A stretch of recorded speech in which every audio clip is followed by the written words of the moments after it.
The coffee machine was making that fading wail sound again at 3 in the morning, which meant I was either having another bout of insomnia or my marriage was officially more broken than a $40 espresso maker from a discount store. Given that my wife Shiloh was upstairs researching new business partnerships on her laptop while I sat alone in our kitchen, I was betting on both. Before we dive deeper into this story, I have one small request. Please subscribe, drop a like, comment, and hit that hype button to boost this channel so more people can discover these incredible Reddit stories. I'd been married to Shiloh Ravelin for 8 years, and in that time, I'd learned that her definition of research was about as flexible as a yoga instructor on amphetamines. Tonight, she was supposedly preparing for some big marketing presentation, but the sounds coming from upstairs suggested she was either watching very enthusiastic fitness videos or having very animated phone conversations with someone who wasn't me. My name is Merrickson, and I'm 52 years old with the kind of face that screams middle management and the kind of bank account that whispers comfortable but not rich. I work as a security consultant for financial institutions, which is a fancy way of saying I hack into banks legally and then tell them how to stop people like me from doing it illegally. It's honest work that pays well enough to afford Shiloh's increasingly expensive taste in self-improvement seminars and professional development retreats.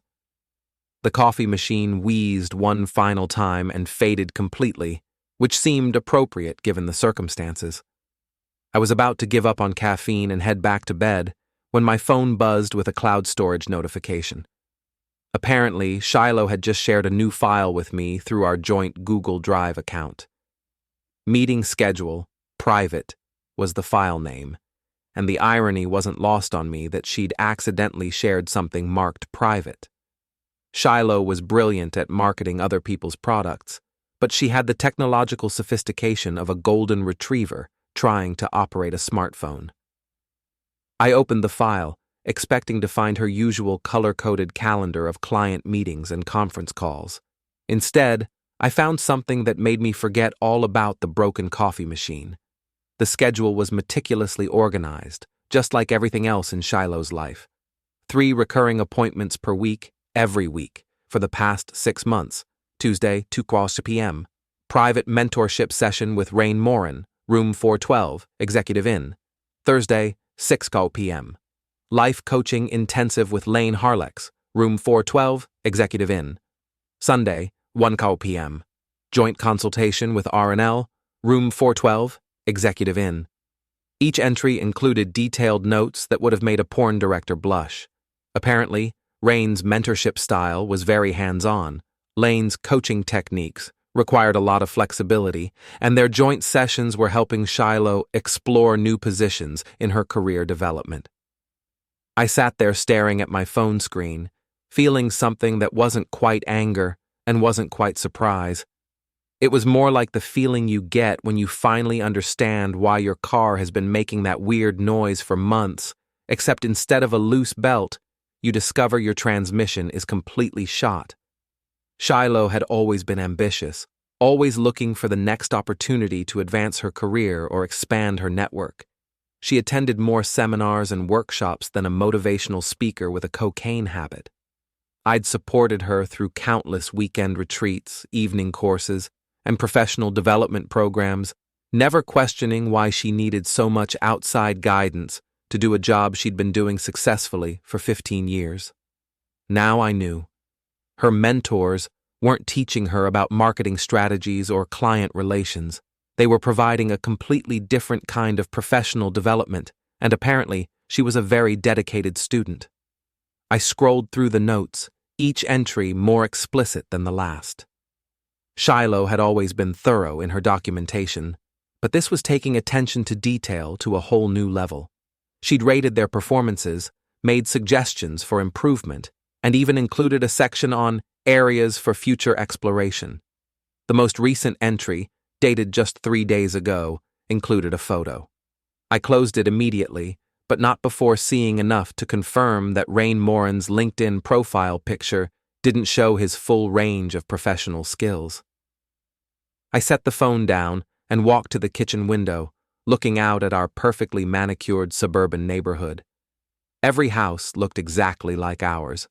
Two-story colonial, attached garage, small front yard with carefully maintained landscaping. It was the kind of neighborhood where people waved at each other while walking their dogs and pretended not to notice when someone's marriage was falling apart behind closed doors.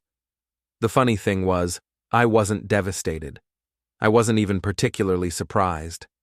Shiloh and I had been drifting apart for years, like two people on separate escalators moving in opposite directions. We'd maintained the appearance of a happy marriage through dinner parties and social media posts, but the reality was that we'd become roommates who occasionally had connection and split the mortgage payment. What bothered me wasn't the betrayal itself, but the sheer efficiency of it. Shiloh had turned adultery into a business plan, complete with scheduling, performance metrics, and regular review sessions. She'd approached cheating on me with the same methodical precision she brought to her marketing campaigns. I heard her footsteps on the stairs and quickly closed the file, slipping my phone into my pocket. She appeared in the kitchen wearing one of my old t-shirts and a pair of pajama shorts, looking like the woman I'd fallen in love with a decade ago. "Couldn't sleep?" she asked, opening the refrigerator and pulling out a bottle of water. "Coffee machine finally gave up," I said, nodding toward the silent appliance. "Figured I'd wait until morning to deal with it." She twisted the cap off her water bottle and took a long drink. "We should probably just buy a new one. That thing's been on its last legs for months." "Yeah, probably should have replaced it a long time ago," I said, and I wasn't talking about the coffee machine. She studied my face for a moment, and I wondered if she could see that something had changed. But Shiloh had always been better at reading market trends than reading people, especially people she'd been taking for granted for 8 years. "I've got an early meeting tomorrow," she said, heading back toward the stairs. "Try to get some sleep, okay?" I nodded and watched her disappear upstairs. An early meeting. I wondered if it was with Rain Lane or some new addition to her professional development team. I spent the rest of the night sitting at the kitchen table, making plans. Not the kind of plans that involved lawyers or confrontations or dramatic scenes where I threw her clothes out on the lawn. Those were amateur moves, the kind of thing angry husbands did in movies right before they got taken to the cleaners in divorce court. No, I was going to approach this situation the same way I approached my work. Methodically, carefully, and with a clear understanding of all the vulnerabilities in the system. By the time the sun came up, I had a strategy. It wasn't about revenge, not exactly. It was about consequences. Shiloh had made her choices, and now she was going to live with the results. I started with the finances. As a security consultant, I knew exactly how to protect digital assets, and more importantly, I knew how to move them quickly and quietly. Over the next few hours, while Shiloh was getting ready for her early meeting, I systematically transferred our joint savings into accounts that only I controlled. I didn't take anything that was legally hers, but I made sure that everything that was legally mine was somewhere she couldn't access it. I canceled the credit cards that were linked to my accounts, changed all my passwords, and set up new banking relationships with institutions that didn't know Shiloh existed. By noon, I had effectively made myself financially invisible. The house was a different matter. We were both on the mortgage and the deed, which meant I couldn't simply lock her out, but I could make staying there extremely uncomfortable. I canceled the cable, the internet, the lawn service, and the cleaning lady. I had the utilities transferred to Shiloh's name only, which meant she'd start getting bills she wasn't expecting. Then I packed everything that mattered to me into my truck and drove to a furnished apartment I'd rented on the other side of town. The whole process took less than 6 hours, and I was careful not to take anything that belonged to her or that we'd bought together. I wasn't trying to steal from her. I was just removing myself from the equation entirely. I left a note on the kitchen counter, next to the broken coffee machine. "Shiloh, I hope your mentorship sessions with Rain and Lane continue to be educational. I've decided to pursue some independent study. The house is yours, along with all the responsibilities that come with it. Don't bother trying to reach me. Gray." Then I drove away from the life I'd built with a woman who'd been systematically dismantling it behind my back for months. The apartment was small but comfortable, with a decent internet connection and a coffee maker that actually worked. I spent the first evening setting up my home office and monitoring the digital breadcrumbs I'd left behind. I'd installed security cameras around our house months ago, ostensibly to deter burglars, but now they served a different purpose. I could watch Shiloh's reaction to my disappearance from the comfort of my new living room. She came home around 7 p.m., probably after another productive session with one of her mentors. I watched through the kitchen camera as she found my note, read it twice, and then called my phone. I didn't answer, of course. She left 3 voicemails, each one more frantic than the last. The first was confused. "Gray, what the hell is this note supposed to mean? Call me back." The second was angry. "This is ridiculous. Whatever you think you know, we can talk about it like adults. You can't just disappear." The third was desperate. "Please come home. We can work this out. I don't know what I did wrong, but we can fix it." That last one almost made me laugh. She didn't know what she'd done wrong. She'd documented her infidelity with the thoroughness of a research scientist, but somehow she'd managed to convince herself that she was the victim in this situation. Over the next few days, I watched her try to figure out what had happened to her comfortable life. She discovered the canceled services one by one, each revelation accompanied by increasingly creative profanity. She tried to access our joint accounts and found them empty. She called the bank and learned that I'd legally withdrawn my portion of our assets, leaving her with exactly what she'd contributed. The house payments were still manageable on her salary, but without my income supplementing the household budget, her lifestyle was about to become significantly more modest. No more expensive seminars, no more professional development retreats, no more room 412 at the Executive Inn. That's when she started calling in favors. I'd been monitoring her phone calls through some perfectly legal surveillance software I'd installed on our shared computer network months ago.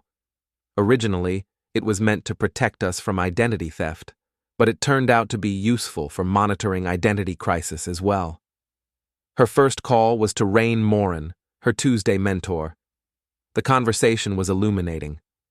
"Rain, I need your help. Gray found out about us somehow, and he's disappeared. He took all the money and canceled everything. I need a loan to cover the house payment." "Whoa, slow down, Shiloh. What do you mean he found out about us?" "I don't know how, but he left a note mentioning you and Lane by name. He knows about the hotel." There was a long pause. "This is bad, Shiloh. Really bad. I can't get involved in your domestic problems. My wife doesn't know about our arrangement, and I need to keep it that way." "But you said you cared about me. You said I was special." "You are special, baby, but not special enough for me to risk my marriage and my business. I think we need to take a break from our sessions." The call ended with Shiloh crying and Rain making it clear that their mentorship had been terminated effective immediately. Her call to Lane Harlex went similarly. "Lane, I need help. Gray left me, and I can't afford the house payments without his income. Can you loan me some money?" "Jesus, Shiloh, I'm sorry to hear that, but I can't get involved in your financial problems. I've got my own business to worry about." "But we had something special. You said I was your favorite client." "You were great, don't get me wrong, but this is getting too complicated. I think it's best if we end our coaching relationship. I'll refund your last payment." 2 phone calls, 2 rejections. The men who'd been so eager to provide hands-on guidance when she was paying for hotel rooms suddenly became unavailable when she needed actual support. But Shiloh was nothing if not resourceful. If her mentors wouldn't help her, she'd find other ways to solve her problems. She started by reaching out to our mutual friends, trying to paint me as the villain in our marriage's collapse. She told everyone who would listen that I'd abandoned her without warning, that I'd stolen money that rightfully belonged to both of us, that I'd been emotionally distant and unsupportive for years. The problem with this strategy was that most of our friends had known me longer than they'd known her.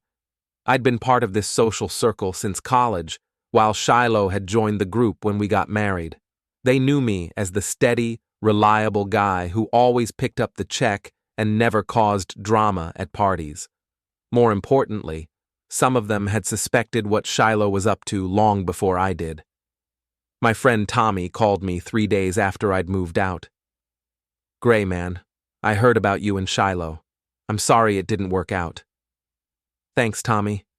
It's been a long time coming." "Look, I probably should have said something earlier, but Linda and I saw Shiloh at the Executive Inn a few months ago. She was with some guy who definitely wasn't you. We didn't want to get involved in your business, but now that it's over, you figured I should know?" "Yeah, something like that.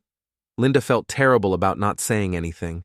She wanted to tell you, but I thought it would just cause problems." "Don't worry about it. I found out on my own." "Good. That woman was poison, Gray. You're better off without her." Similar conversations happened with 3 other friends over the next week. Apparently, Shiloh's discretion hadn't been as foolproof as she'd thought.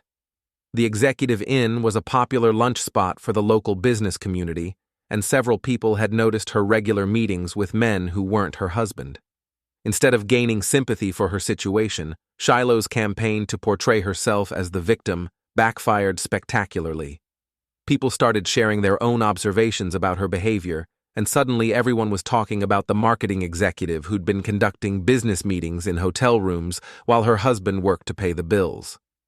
The gossip reached her workplace within a week. Shiloh worked for a mid-sized marketing firm that specialized in corporate consulting. It was the kind of place where image mattered almost as much as results, and rumors about an employee's personal conduct could quickly become professional problems. Her boss, Patricia Williams, called her into the office for a private conversation. "Shiloh, I need to ask you about some rumors that have been circulating. There are suggestions that you've been using company time and resources for personal activities." "What kind of activities?" "The kind that could reflect poorly on the firm if they became public knowledge. We represent several conservative clients who wouldn't appreciate being associated with scandal." "Patricia, my personal life is my own business." "Not when it affects your professional reputation, and by extension, our company's reputation. I'm not making any accusations, but I need you to be very careful about your conduct going forward." The conversation was a warning shot, but Shiloh was too focused on her immediate financial problems to recognize the long-term threat to her career. She tried a different approach with me, showing up at my apartment building one evening and waiting by my truck. "We need to talk," she said when I came out of the building. "No, we don't," I replied, walking past her toward the truck. "Gray, please. I know you're angry, but we can work through this." I stopped and turned to face her. She looked tired, stressed, and older than I remembered. The woman who'd always been impeccably put together was showing cracks in her facade. "Work through what exactly?" I asked. "Your 6-month affair with 2 different men? Your detailed documentation of your encounters? Your decision to spend our money on hotel rooms while I paid all the household expenses?" She flinched like I'd slapped her. "How did you find out?" "You shared your schedule with me, remember? Meeting schedule, private. Except you forgot to keep it private. That was an accident. I never meant for you to see that." "No, you never meant for me to find out at all. There's a difference." She started crying, which might have worked on me 8 years ago, but now it just seemed like another performance. "I made a mistake, Gray. I was lonely, and they made me feel special, like I mattered." "You did matter. You mattered to me for 8 years, but apparently that wasn't enough." "It can be enough now. I ended things with both of them. We can start over." I almost laughed. "You ended things with them because they dumped you the minute your situation became inconvenient. Don't pretend it was some noble gesture." "That's not true." "Isn't it? When's your next appointment at the Executive Inn, Shiloh? Tuesday at 2? Thursday at 6? She didn't answer, which was answer enough. "Go home," I said, getting into my truck.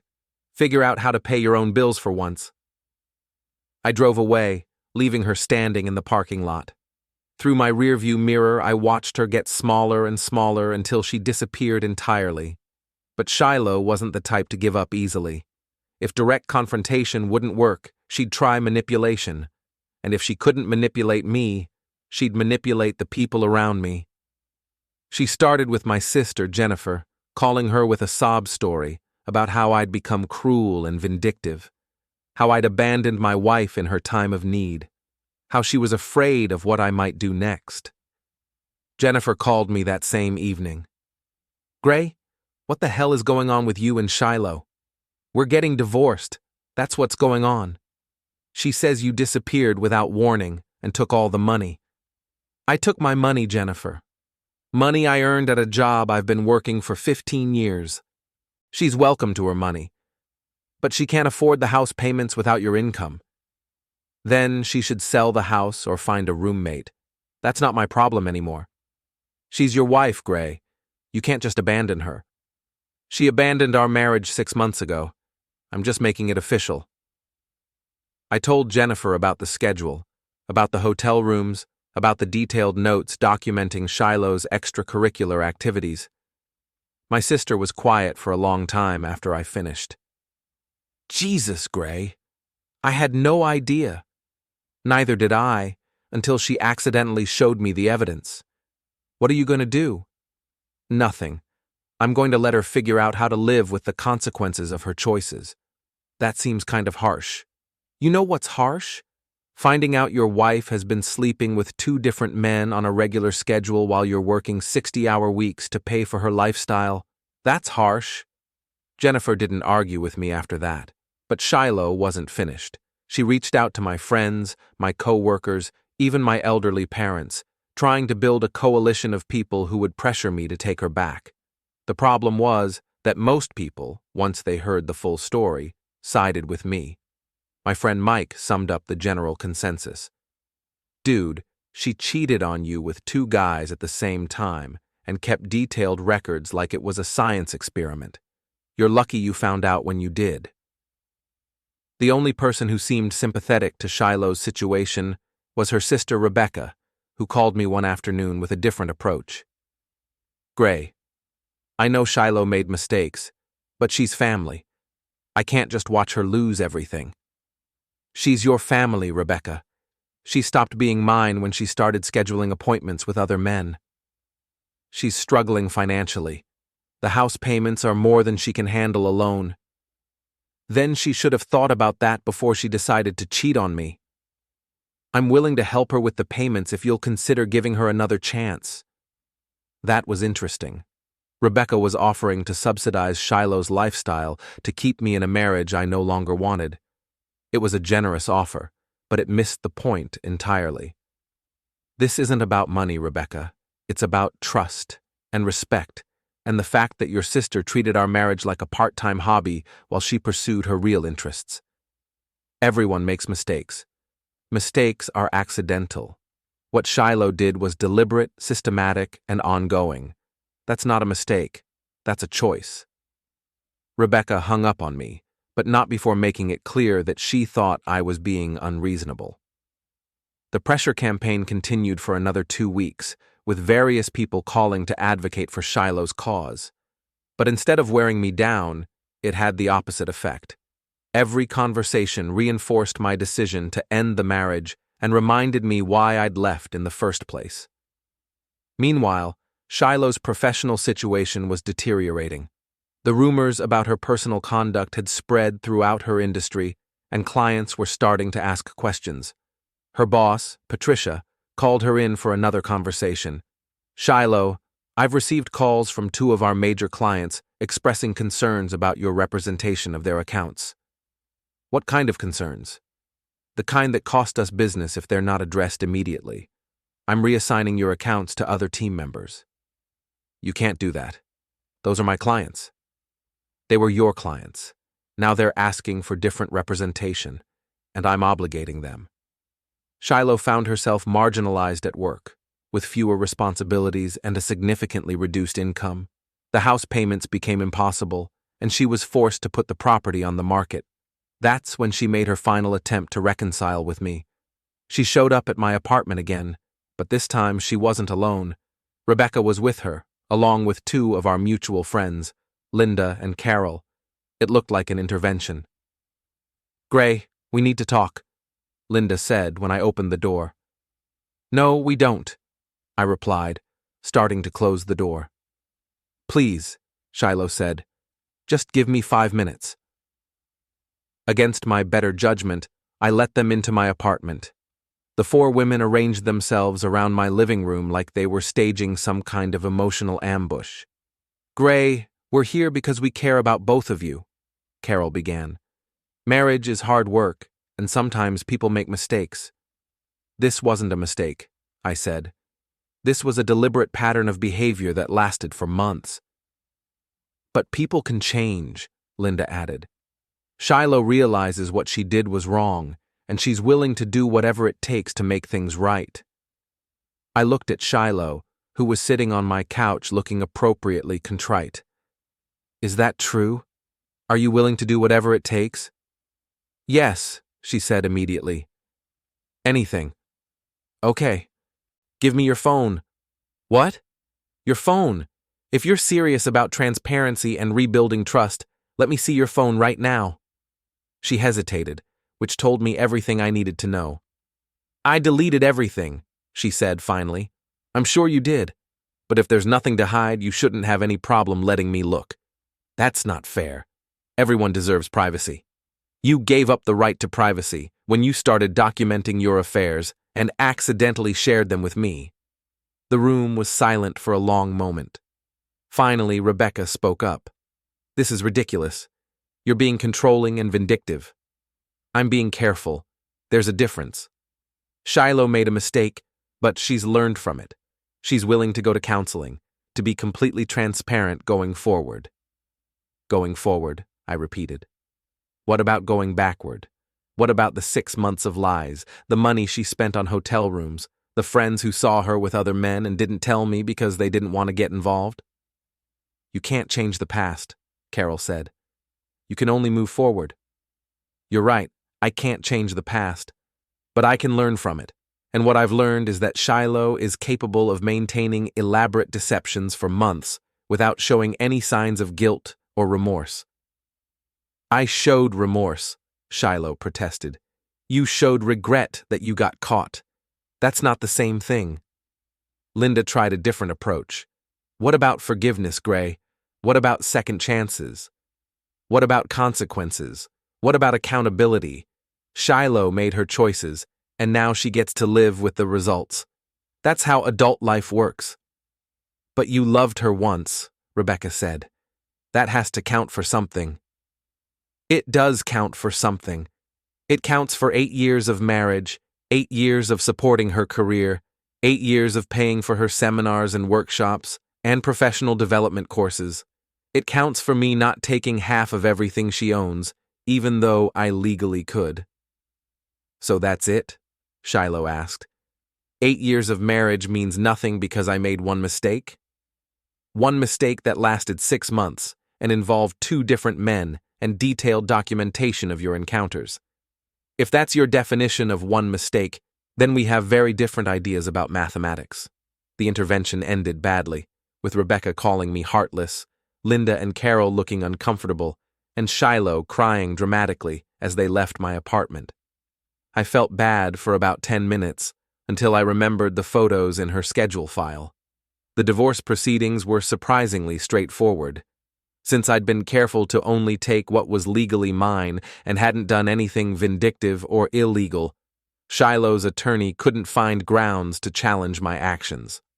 We split the assets according to what each of us had contributed to the marriage, and I agreed to sign over my half of the house in exchange for her agreement not to seek alimony. It was a clean break, financially and legally. Emotionally, it was more complicated. I'd spent 8 years of my life with Shiloh, and despite everything that had happened, I didn't hate her. I was disappointed, hurt, and angry, but I didn't hate her. She wasn't evil, just selfish and short-sighted. She'd made choices that felt good in the moment without considering the long-term consequences, and now she was dealing with the aftermath. The house sold quickly, and Shiloh moved into a small apartment across town. Her career recovered somewhat, but she never regained the client base or professional reputation she'd had before the rumors started circulating. Rain Morin and Lane Harlex both moved to different cities, their own reputations damaged by association with the scandal.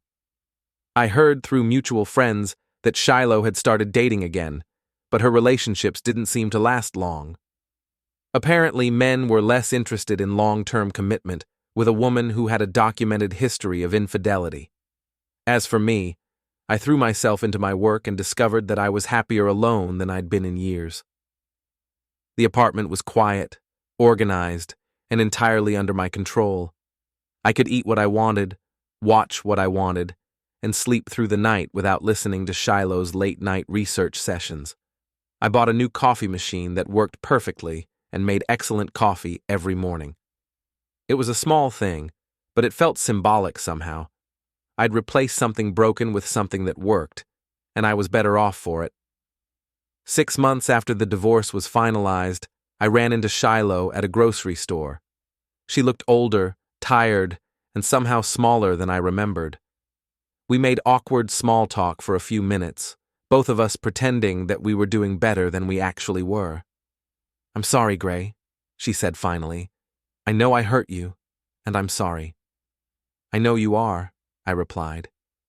"But sorry doesn't change anything. Do you think you'll ever be able to forgive me?" I thought about it for a moment. "I already have, Shiloh, but forgiveness doesn't mean I want you back in my life." She nodded like she understood, but I could see in her eyes that she didn't. She was still waiting for someone else to fix the problems she'd created for herself. I finished my shopping and drove home to my quiet apartment, where I made myself an excellent cup of coffee and sat down to read the news. It was a simple pleasure, but it was mine, and nobody could take it away from me. That evening, I got a call from my friend Tommy. "Gray, you'll never guess who I saw at the Executive Inn today." "Who?" "Shiloh. She was having lunch with some guy I didn't recognize, looked like another one of her business meetings." I wasn't surprised. Shiloh was who she was, and people don't change just because they get caught. She'd learned to be more careful about her scheduling, but she hadn't learned to be more honest about her intentions. "Thanks for letting me know, Tommy, but it's not my problem anymore." "I know, but I thought you should hear it from a friend rather than through the gossip mill. I appreciate that." After I hung up, I realized that I felt nothing about Shiloh's return to her old patterns. No anger, no disappointment, no sense of vindication. She was simply irrelevant to my life now, and that felt like the most complete revenge of all. I'd spent months planning consequences for her actions, but the best consequence turned out to be my absence. She could schedule all the appointments she wanted, but she'd have to pay for them herself and deal with the fallout on her own. I poured myself another cup of coffee and settled in for a quiet evening. The coffee was perfect, the apartment was peaceful, and my life was exactly the way I wanted it to be. Sometimes the best revenge is simply living well without the people who tried to bring you down. Shiloh had taught me that lesson, even if she hadn't meant to, and for that education, I was almost grateful.